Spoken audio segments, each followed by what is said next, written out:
Assalamualaikum warahmatullahi wabarakatuh. Saya Fajar Ramadan dari kelompok 11 akan mempresentasikan tentang inferensi.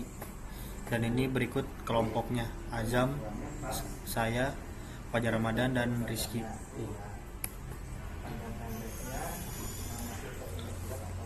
Definisi inferensi adalah proses penarikan kesimpulan berdasarkan informasi atau data yang sudah ada. Dalam konteks ilmu pengetahuan dan analisis data, referensi sering merujuk pada metode untuk membuat generalisasi atau prediksi dari data sampel ke populasi yang lebih besar. Tujuan inferensi adalah untuk membuat kesimpulan, prediksi, atau generalisasi berdasarkan data atau informasi yang ada. Inferensi memungkinkan kita untuk memahami fenomena yang lebih luas, membuat keputusan yang lebih baik, dan memprediksi hasil yang mungkin terjadi. Secara lebih spesifik, tujuan inferensi dapat dibedakan berdasarkan konteks berikut. 1. Dalam logika dan penalaran. Menarik kesimpulan logis. Inferensi deduktif digunakan untuk menarik kesimpulan yang pasti berdasarkan premis-premis yang telah diketahui atau diterima sebagai benar.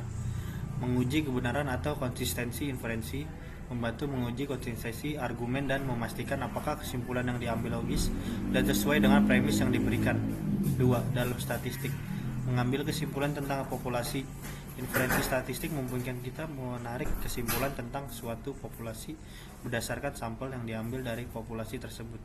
Tujuannya adalah untuk memperkirakan parameter populasi seperti rata-rata atau proporsi. Uji hipotesis. Inferensi statistik digunakan untuk menguji hipotesis, yaitu klaim atau pernyataan tentang suatu populasi, guna menentukan apakah ada bukti yang cukup untuk mendukung atau menolaknya. Mengukur ketidakpastian. Tujuan lain dari inferensi adalah mengukur ketidakpastian dalam estimasi, misalnya melalui interval kepercayaan atau nilai P dalam uji statistik. 3. Dalam pembelajaran machine learning. Prediksi. Inferensi dalam pembelajaran mesin bertujuan untuk membuat prediksi atau keputusan berdasarkan data yang dilatih. Model yang sudah dilatih diharapkan dapat memberikan hasil yang akurat pada data baru. Klasifikasi dan pengelompokan. Model inferensi dapat digunakan untuk mengklasifikasi data ke dalam kategori yang sudah ditentukan atau untuk menemukan pola dalam data yang tidak terklasifikasi sebelumnya. Optimasi dan otomatisasi keputusan. Inferensi dalam pembelajaran mesin sering digunakan untuk mengotomatisasi keputusan seperti deteksi spam email atau rekomendasi produk berdasarkan perilaku pengguna. Dalam ilmu pengetahuan dan riset, pendukung atau menolak teori inferensi digunakan untuk menarik kesimpulan yang mendukung atau menolak teori ilmiah berdasarkan data eksperimen. Membangun pemahaman general dengan membuat inferensi dari data. Ilmuwan dapat membangun pemahaman yang lebih luas tentang fenomena yang kompleks seperti perilaku manusia, perubahan iklim, atau dinamika sosial.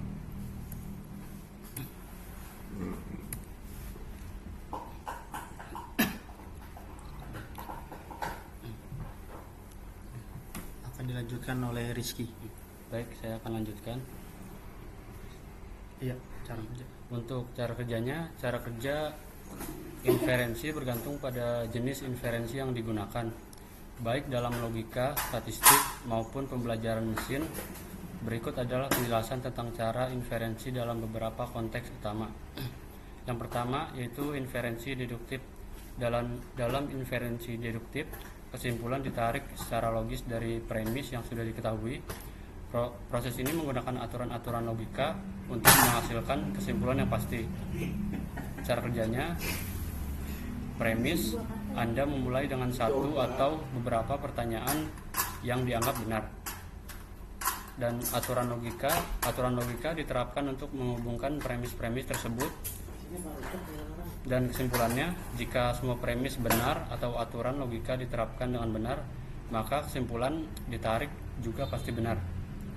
Contohnya, premis 1, semua manusia adalah makhluk hidup. Dan premis 2, Socrates adalah manusia. Kesimpulannya, Socrates adalah makhluk hidup. Yang kedua, ada inferensi induktif. Inferensi induktif menarik kesimpulan dari data atau pengamatan yang terbatas untuk menghasilkan kesimpulan umum.